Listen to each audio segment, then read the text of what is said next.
So excited for everybody joining in this morning with us on Skills Not Pills. We are here live another day on skillsnotpillsmovement.com.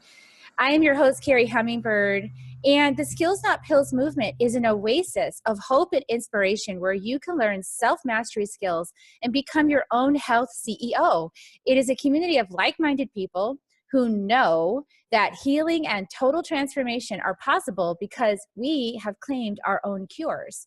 Check out our free live event coming up on Monday, September 10th, Dare to Believe You Can Heal. You can check it at our website, www.skillsnotpillsmovement.com, skillsnotpillsmovement.com. And I hope you can join us because that's going to be really exciting. We're going to hear from some amazing people who have really healed themselves of some stuff that they were told like, oh, you're never going to heal from that. They said, yes, I am. So here today is Allana Pratt. Welcome, Allana. I'm so glad you're here with us today. Oh my God, I'm so grateful to be here. And I'm thrilled that you're doing that event on the 10th. My goodness, what an inspiration. Wow. Yeah, like amazing, right? I love being in a space of opening people to miracles, and that's the job I get to have. So yay me. Yay me. So today's topic we're going to talk to you about is vulnerability, sacred sexy. So for those of you who may not know Allana is a relationship intimacy expert, and she inspires open-hearted, unapologetic living with delicious sass. I mean, just that alone right there. Really. A featured weekly contributor on the GoodMenProject, Thrive Global and Thought Catalogue, expert on CBS, TLC, Fox, Forbes, People Magazine, and Huffington Post. This cum laude graduate of Columbia University is the author of 4 international books. Leeza Gibbons asked Allana to coach her during Dancing with the Stars. Now that is a huge, like, wow. I'd be like, sure, let me just pull out my coaching hat, like, no problem. I mean, that's pretty cool. So she also hosts the empowering podcast, Intimate Conversations, to guests like Emmy Award winning Alanis Morissette, Matthew Hussey, and Dr. Christiane Northrup, who I love. I love Dr. Christiane. I mean, the fact that she's out there saying the things that she's saying, I think is like amazing coming from somebody with her background. So it's like, yes. She's got over 2.8 million viewers on YouTube. And when they're struggling to trust again after a harsh breakup, they can create a hot, healthy, thriving, intimate relationships by tuning into Allana. And so today, you might wonder like, well, what does this have to do with skills and pills and not pills? And what the heck does any of this have to do with your health? We're going to find out today. So, Allana, I'd like to start with sharing a little bit about our speakers' backgrounds, because people want to know, well, did you just wake up knowing all this stuff, or did you also have a journey? Like how can we trust that you really know what you're talking about, right? So it's kind of interesting that we're being interviewed. I'm being interviewed today from Vancouver. That's where I'm from, although I live in San Diego right now. So it's a really nice full circle from the time that I hopped on Uncle Phil's 18-wheeler semi to be in Hollywood. That was back when I was, like 18, 19. So I failed. I was good enough, like I could dance well enough. I had the courage, but I didn't have the visa. So to work. So I moved over to Japan, and I'd been a dancer since I was 5 years old, and I didn't want to take over my dad's pharmacy, and I didn't want to be a teacher like my mom. So the best I could come up with is like, let's just dance around the world until we figure this shit out. And so there I was in Japan, and I was able to be, I got a job all the way there, dancing in a show, modeling, being a spokesperson, being an English teacher. This whole career unfolded over in Japan. And it's one of the first places where I learned a couple things, and tying it back into the skills for pills, whether we push away our emotions with a good attitude, whether we push them away with drugs, whether we push them away with sex, whether we push them away with overworking. There's a lot of ways we push away our emotions. Growing up, I was never taught how to navigate my intense emotions. My dad was drinking and doing drugs. My mom was codependent and trying to keep the family together. And so I just learned you just don't say anything. You just stuff them down and you get good grades. But I was getting sick. By the time I was 16, 17, I was getting all these hypoglycemic reactions. I was passing out all the time. And funny enough, as soon as I left home, all the symptoms went away. So imagine that. Imagine that, right? So there I was following my dreams, couldn't work in LA. So I moved to Japan. I worked in Japan, and I started to feel great in my body. But I came right up against some shame that hit me when I got to Japan, because my very first big contract, I got there and there were no tops to the costumes. And I thought, well, everyone else doesn't seem to be having an issue with this. And it's at the Four Seasons. It's a really beautiful hotel. So it's not anything kind of skanky. But I was met with women who loved their body, had no shame about their body, thought it was a divine temple, and me freaking out that there was no top and I was out on stage feeling like a piece of meat. And these are one of the lessons that we can tie back into how to navigate these intense emotions, the letting go of using pills or other ways. There I was on stage, and our thoughts create our reality. I know you know this. Oh, yeah. My thought on my side of the stage was, I'm a piece of meat. I'm dirty. I should be having my top on right now. And so as I was putting out that energy, all the gentlemen on my side of the stage looked at me like, hey, tall glass of water, and this really sort of slimy energy. And I chose to shut my heart, shut down in shame, feel awful. But I was aware enough to notice the other side of the stage, where the girls that were raised in France or Australia, or they had a different view of the body, on their side of the stage, they were proud. They were dancing. They knew they were a work of art. And all the men on their side of the stage were also bowing and honoring and treating them completely different. They were no different than me, really. Same costume, same dancer. And I went home that night, cried my face off. I wasn't going to go back the next day. And I thought, no, I got to go back. I got to figure out what was going on there with those How women. brave of you. I just want to stop. How brave of you, number one, to go back. After that experience, to go back and not to make up some story like, oh, well, it's just me because I look like this or whatever, but that you went back, and that you also went, hey, this is something this is me. I'm doing this thing. I don't know what it is that I'm doing, but I'm going to go find out what that is. So I think that's like, if we could all just do that. Well, that one thing. I'll be totally transparent with you, because I am super courageous and brave. That's one of my strengths for sure. So I own that, and thank you. But the other part of me is I'm a people pleaser. And if I said I was going to do a contract, I would keep my word and do the contract, even if it was against my integrity, because that's one of my, like, I know, me too. I'm working on, right? So back then, it was both, to be honest. So there I was, just keeping my word. But also, like, I was onto something. And so as I talked to them, I talked to these women, and they says, well, this is a divine temple. When the man, they look at you like this, you just breathe it in, and you just put out your eyelashes, you put out your breath, you put out your energy, you say, thank you for noticing. I am a goddess. That is how you do it. Woo! Oh, okay. And then all these years later, 15, 20, I mean, I've been a coach now for almost 20 years. Tonglen, Tibetan Buddhism, breathe in the pain of the world. That's what the monks do. They sit in meditation and they exhale out love and compassion. That's Tonglen. These French girls understood that just inherently from the wisdom of their feminine sexuality and sacredness of their body. So I went, got it. Okay. So out on the stage I went, and I did my inhale the judgment, which is the world. The world is going to judge you for all day long. Okay. Since we were little, like, this is a practice we all need. So there I was, breathing in the judgment, affirming, I am a goddess.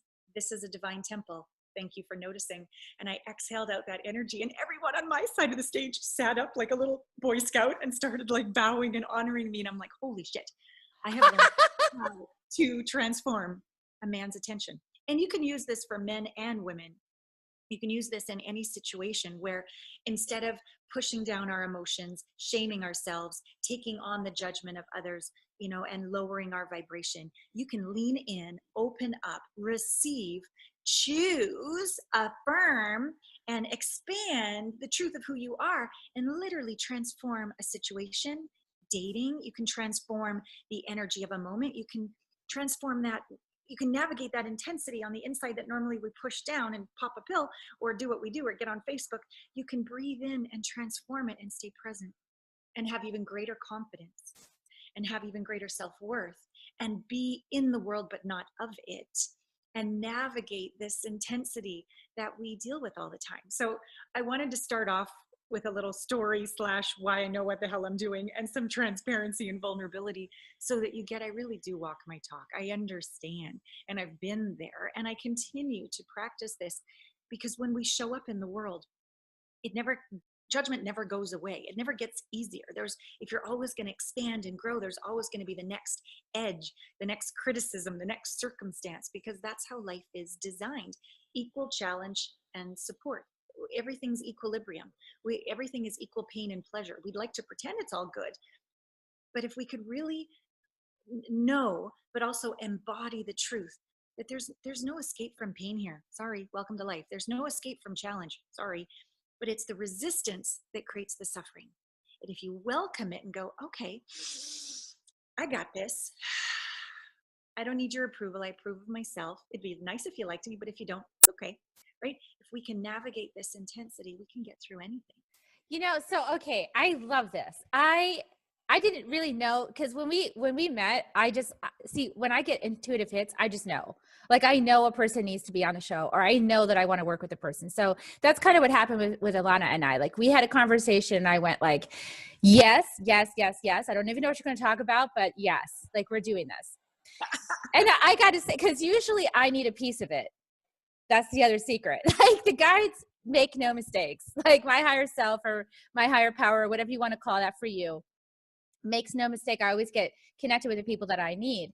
And for me, here's a key piece that you just brought to me that I just want to acknowledge, is that I've been doing that transmutation energy, right? Like, I've been going, okay, yeah, there's this negative piece in my life, what I'm perceiving as negative or a challenge or something difficult, or it's heavy or it's dense, and then I'm like going, okay, yes, this is for me. Yes, I'm taking it in and I'm transmuting it back into neutrality.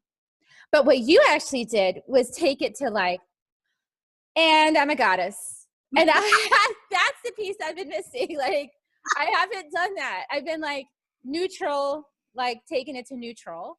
But there's this opportunity to take it all the way back up into like, no, yeah, I am a goddess. Mm-hmm. And I love that piece anyway. But I wanted to acknowledge you that you got to the neutrality part, because that's where you actually have choice. Right? You're not resisting or clamoring. You're really in the present moment. That's beautiful.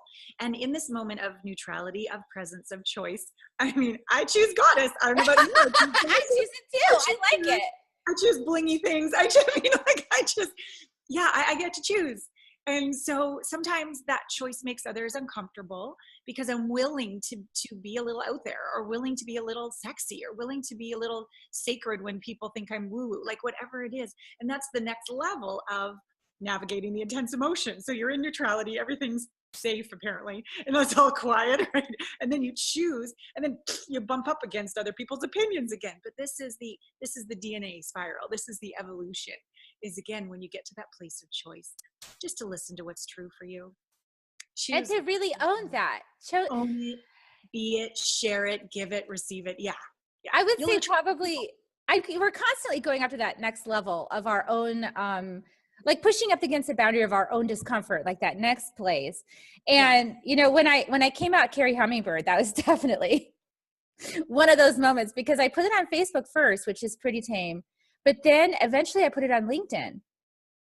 So like, how can you own your history of who you have been and transform it into the next place with the people who knew you in this way, and now they're going to know you in this way.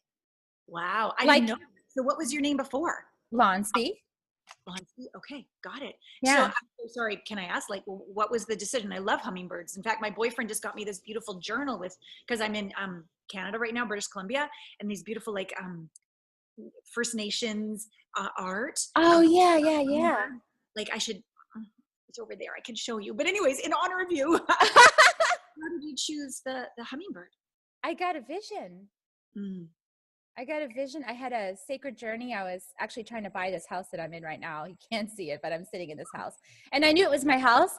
And so I was doing a little manifestation drum journey to like call the house. If you see yourself in the house and you imagine you're in the house, and you start having memories in the house, and then it becomes yours, right? It's just like, that's just how you manifest. And so I was doing that. And at the end of the journey, a hummingbird came up in the kitchen window of the house, and I didn't make that happen. It was like this rainbow hummingbird, like swooshed up and hung there, and the whole time space continuum stopped, and I went, oh, that was magic. Mm. And that was not of my like small mind creation. Yeah. So I said, that's me. I am that. And then I started asking the question, well, who is Carrie Hummingbird? So I think I went after it a little different way than you're talking about, but I think it's really interesting. There's so many pathways in to becoming the person you really deeply desire to be. Yeah. That yearning inside of you that knew, even on the stage the first time, this is out of congruence. Like what's happening for you right now on the stage, you're like, this is out of congruence with who I really am. I know it. Mm-hmm. And it's icky, and I don't know what to do about this right at this moment. Yeah. And yet there's something really right about it for my journey and my growth, for my own soul and what I'm here to teach. And after that experience, so I lived in Japan for 4 years. I would take these vacations, Bali, Thailand, China, all these like cool, like Southeast Asian places. And I was still not quite there, Carrie. Like I was getting better at loving my body, but I just knew something about the relationship with the body. I just knew I had to come into oneness. For me, if I was to articulate my purpose, I don't know if it makes any sense, but I like to say the delicious embodiment of God consciousness. Ooh, I love that. Because to me, it's not enough just to sit in a cave and have oneness. I want to interact in the world. I want to engage in the world. I want to uplift and play and all this kind of stuff. And if it's not going to be delicious, I don't want to do it. It's fucking scary enough on this planet as it is. I need to have some deliciousness. And it's not a thought. I'm not okay with just being smart. I'm a cum laude graduate of Columbia University. I'm a smart girl, but like that's not enough. I want it in my bones, in my cells. I want it like the embodiment of it. So I'm in Thailand. And again, I'm 20-ish. I mean, like in hindsight, way better body, like zero cellulite, young chick, right? You know, like now baby, almost 50, right? So, yeah. But I was so judging still myself, still judging. So I made this pact. And I don't know where I come up with this stuff. Kind of like you don't know where the hummingbird comes from. But like I just had this idea. I was on Koh Phangan. There was nobody on the beach for like three miles, like just a couple people here and there. And I put on my G-string, took off my sarong. I said, I am walking up and down this beach until I no longer care what people think of me. Ooh. And I have oneness with the earth. And I did. I walked up and down that beach, and I just noticed as I walked by people, all of my shame, like, what do you think of me? Or do you like me? And or comparison to others, or like I just all of this way of seeking outside in approval, safety, security, appreciation, all the whole way I was wired backwards growing up to try to get, you know, daddy's love or mommy's love or attention or whatever. I was just, I'm unwiring this. So back and forth until I remember turning around one last time and it wasn't going very well. So I'm like, this is it. Help, I need help. This is the time. So I turned around and the sun was kind of setting, you know, when it's all like diamonds on the water and the breeze and the spray from the waves and the sand in my toes and just the warmth of the sun. And I walked back and I had a direct experience, you know, when gravity kind of falls away and you don't know where you end and everything else begins. And I just had this moment of oneness with my body and with the earth and with nature. And it's like, it's a choice to know who we are. It's like, it's a shift in perception. It's a point of view. It's like, it never went anywhere. It's who we are. And someone's knocking on my door, which is very strange. It's only 10 o'clock. Hello? Morning. Oh, I'm sorry. I'm still here today. Yeah.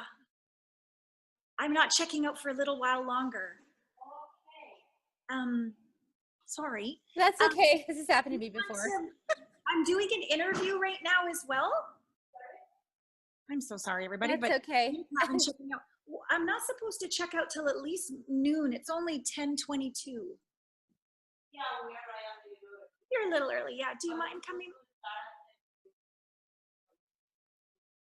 Oh, could you come back a little later? I'm in an interview right now. Thank you ever so much. Yes.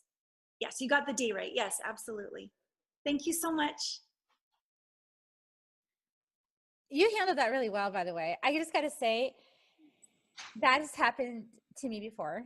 And yeah, and I tried to be really relaxed and calm about that. And you did it. You modeled for us like compassionate communication in a difficult way.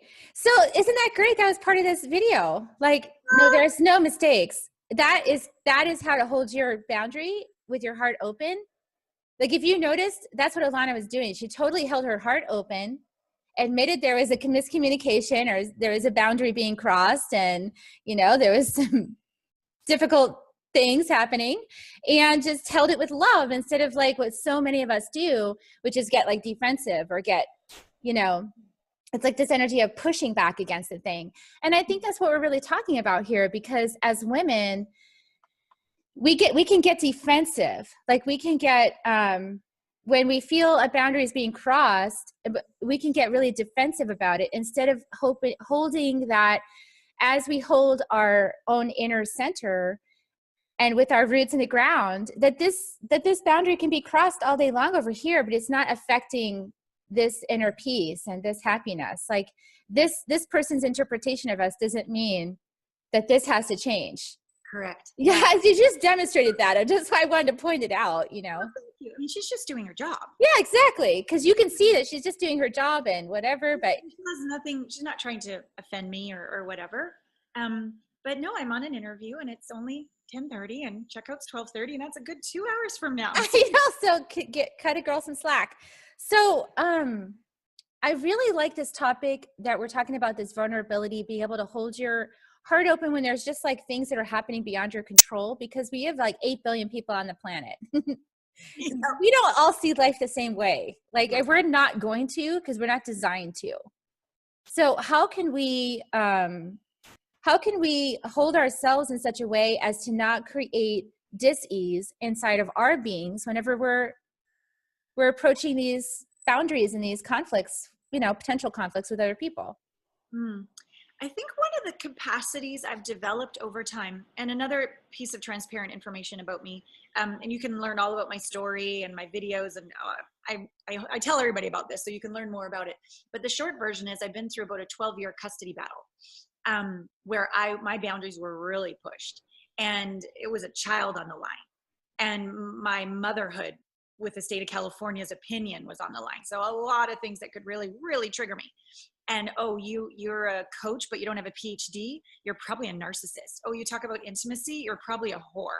Like just, oh my gosh, just dig at me, right? To try to take my child away from me. This was in the courtroom? Oh yeah.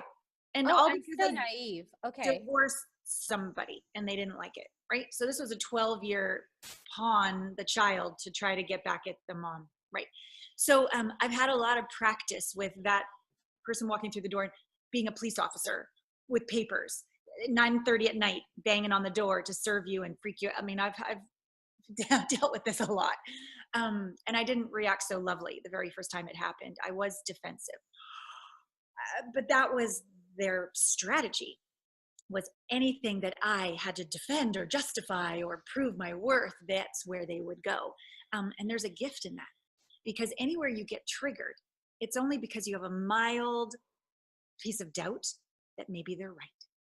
But if you know they're not right and there's nothing to justify or defend, it's just like, whoa, like you can. It's martial art. It's like, I don't have to defend against it. I can just let it pass by me. So there was still some shame about my sexuality, that I was not totally okay with it. If they went poke, poke, poke around, I triggered. So that was a gift to me to heal that shame and become absolutely embracing of my sacred sexuality. So my response was to take pole dancing and get really comfortable in that next level. The other part where they tried to poke and say, oh, you're some narcissist because you don't have a PhD and you think you know something, or what. I wasn't ashamed of my coaching, but I was ashamed of my inability to be a businesswoman. I studied art history at college and I'm an intimacy expert. Don't really know much about marketing, money, business. And I was going into so much debt with all these legal bills. I went into $250,000 of legal debt Oh my during a goodness. period of time, lost my house, everything. And I was ashamed about that. So when they poked at my professionalism, it stuck that place where I was ashamed. I didn't know how to manage the money. I didn't know how to manage the bills. I didn't know how to run a business. So again, what do? You can either get defensive, which makes Yeah, like jerks. doesn't do any good. Or you change accountants to someone who doesn't shame you for your decisions, and you are honest. And I said, I don't know how to do this. I need your help. I need to learn how to be empowered with money. Please help. And I put all my credit cards together on, a low interest thing. I took all these actions to take responsibility. I took marketing courses. I took business courses. I learned about being a businesswoman. So again, we lean in and we hold ourselves instead of defending, which is another way of shoving that part of us in a closet. Get them back out of the closet. This is part of you too. Hey, you're scared.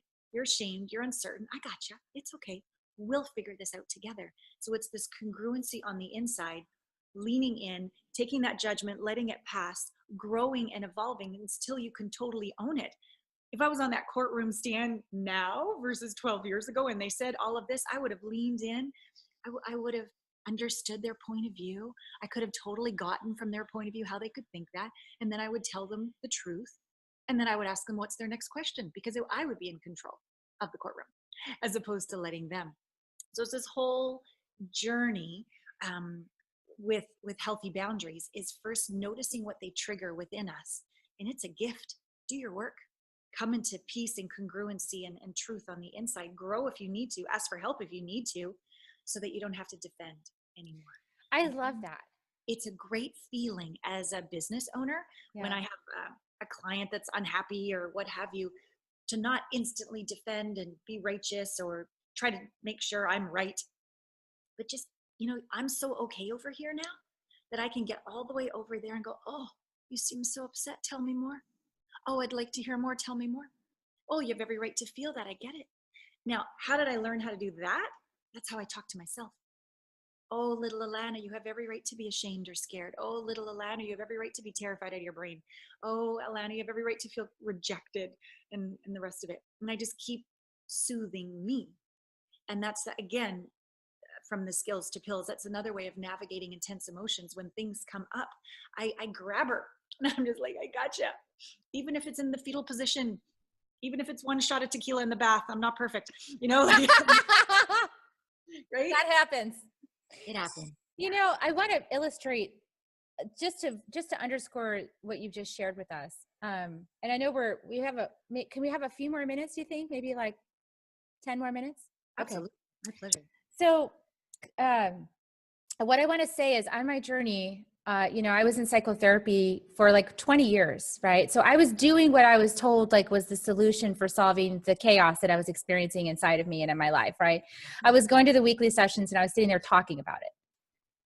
And it got worse, okay?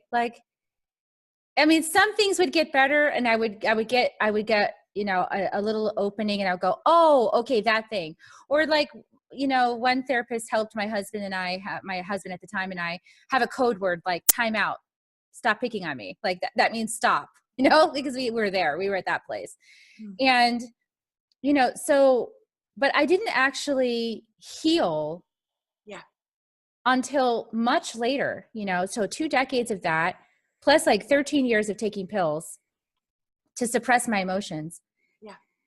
Nothing changed. I was still drinking wine, people. I was still carrying on with my life and just using that as a tool to keep doing life as usual without really changing anything inside of me. And even the therapy was life as usual. It was just, so at the end of that journey, 20-year relationship and all this stuff, I had a huge cyst on my ovary. It was like a grapefruit size. They had to drain it to get it out. They couldn't pull it out. They had to drain the whole thing first and then pull it out. That was my marriage cyst, but really it was me not listening to me cyst. It was me not really honoring myself. I was having nightmares. All kinds of things were happening at the end. And it didn't start to change until I said, oh, I'm in my new house. I'm by myself. Some of these things are still going on. There's only one person here. This is me. Yeah. It stops here. Like, I have to do this, and I have to learn how to, fix the car and do the lawn and all the things that I was kind of surrendering, like that's not my job. Mm. And I think as women, we can get in that place of thinking someone else is going to do it, or that we don't know how to do it. Yeah. And I'm a cum laude graduate too. I went to Smith College, and I'm smarty pants. And here I am, like, I got pulled over because I didn't change the license plate out, because I said, oh, I don't know how to do that. That's where I was. Yeah. Yeah. So I think that, we need to just be honest with ourselves, and not in a judgmental way, but just go, oh, wow, look how much opportunity there is right here in this moment to make a change, to make a decision. Mm-hmm. I can heal. I can heal this. I can command this. I can step in as the conscious creator of this body. Mm-hmm. I can find a way. There is a solution. I don't know it in this moment, but I can find it. Mm-hmm. Mm-hmm. And to choose that. I can change my license plate. I can change my license plate. I know how to do it. I don't know how to do it. I'm going to figure it out. There's a tool. I can get out of debt. I can heal my body. All these things. It's really beautiful, because I believe the journey to when you really get that vulnerability is so strong. When you really get your softness is your strength. It's first, I was so disempowered. I just wanted to be saved. I didn't want to face the bully. And then I didn't want to go through court. And then I didn't want to have to pay off my debt. I didn't want to have to do any of this. I just wanted someone to save me. Where's my white knight? And I know, because they put that in our brains. Yeah, I even married one, and then that didn't work out. And so I tried the white knight. That doesn't work. So the first one is to acknowledge that you're a wounded princess, but from compassion, not from judgment. Yeah. And a lot of us judge as soon as we start to wake up. We judge, and then we just stay in this circle of like, oh, and then down, up and down. Okay. So we acknowledge without judgment, and then we start to, through our heart, not our strength. Yes, we need to like show up and get up and stuff, but it's more of a braveness from the heart, courage, than it is a pushing your head against the wall, which is more from judgment. And pushing is to start taking actions of what we can change. And the smallest things empower us, like change the license plate, or call somebody and get out of debt, learn how to get out of debt, or learn how to market, or learn how to heal your body, or whatever. Like these little steps, the bravery you become, if you take this journey, you become a queen. You become a queen, totally responsible for your queendom.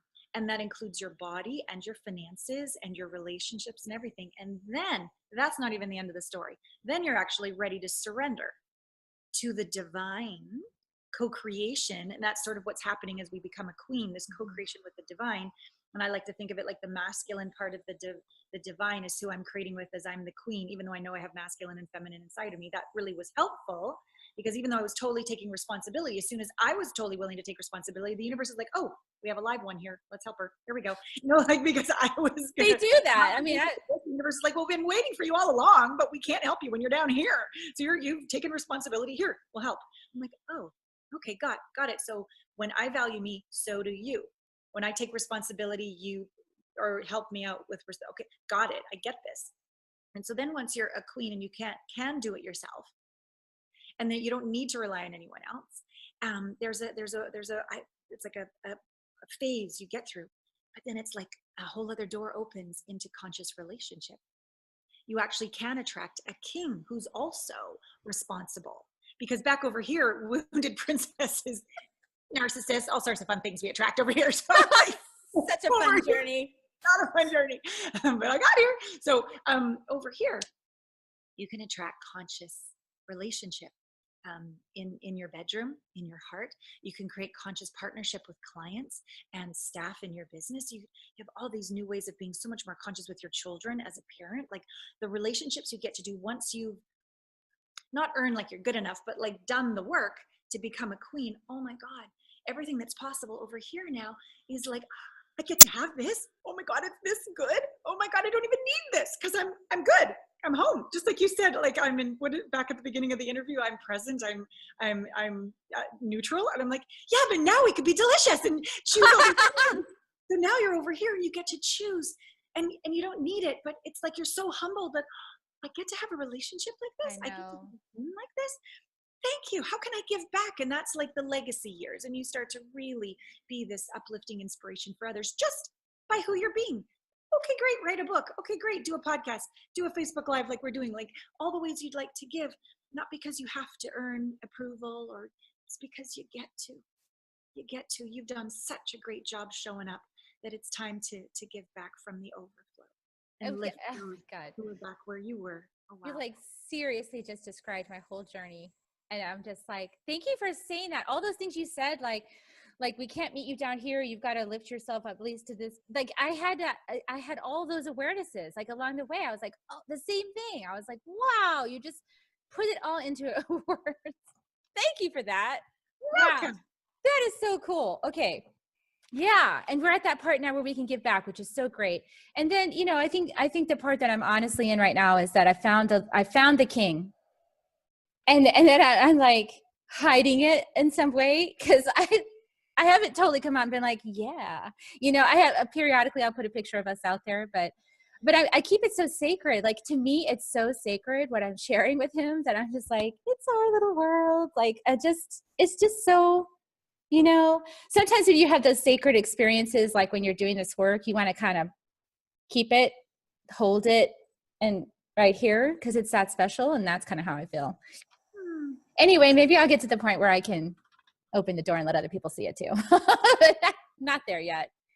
I'm think savoring it. A right way or a wrong way, No. just your way. I'm a relationship intimacy expert. One of my my brand, it's who I am. It's not even like marketing. It's just who I am is if I'm going to talk about vulnerability, be vulnerable. Show them what you do when the cleaning lady walks in 2 hours early. Like it's just Yeah. So while the camera isn't in my bedroom,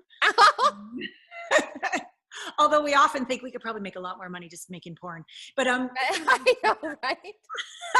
I do post pictures, and he did come to the retreat and support me, the one I just led here with my inner circle. It was the first time I invited him, and I was a little nervous.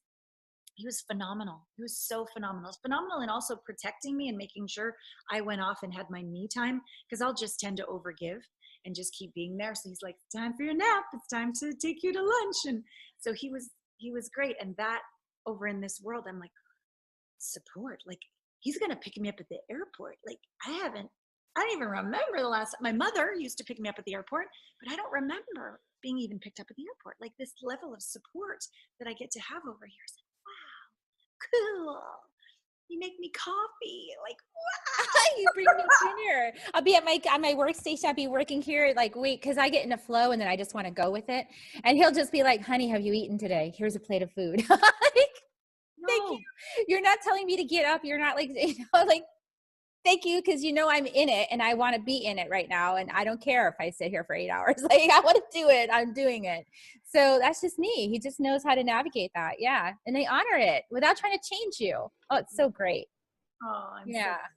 So Oh, I love that. Well, so, you know, Allana is joining us as an expert in the movement and the membership. So we're going to be seeing lots of great stuff from her coming into our membership program. You know, along the lines of all the things that you heard today, you know, all of these ways that we can become more vulnerable with ourselves, more aware, less judgy, more accepting, more compassion. And as we do that, we can really start to unwind some of these patterns that maybe got us stuck in behaviors that are self-sabotaging, or, you know, causing us to upper limit our potential, and causing us, you know, as I mentioned, to come into some physical consequence of not setting those boundaries. So I'm really looking forward to seeing what you're going to share in the membership. I'm really excited about that. Me too. I have a lot of different processes that I've learned. I've been studying for, Lord, you know, almost 20 years. So I think that will be a really great place to hopefully do some live work with people, live Q&A, maybe take you through some different processes, and just share deeper stories of transformation. So to empower you and inspire you that you can do anything. Yeah. Okay. You can do anything. I want to go do anything. Okay, I'm going to go do anything now, right after this call. So thank you so much, Allana, for coming on with us. I hope you guys were inspired by this talk. I hope it opened up something in you. I hope that you had this little knowing, this little moment of connection, this like, wow, okay, yes, I can, and I'm going to take a little baby step towards it. And, you know, that baby step can feel like a giant like hauling your butt up a huge step. It can really feel that way, and just acknowledge and go, okay, but take the first step. Join us at our first live event coming up. It's free for everybody, but this will be the only one that's free for everyone because this is going to be a benefit of membership. So if you come to our live event on September 10th, you will hear from 4 experts, their stories about how you can dare to believe you can heal. And that's September 10th, 7 p.m. Central Standard Time. You can sign up for that at www.skillsnotpillsmovement.com. And I look forward to seeing you guys there. It's going to be really inspiring. And thank you so much. Thank you, Allana. Oh, I'm so excited to get to play with you. Thank you for having me. So fun. Okay. See you guys later on Skills Not Pills next week with some more interviews. Have a great weekend, everybody.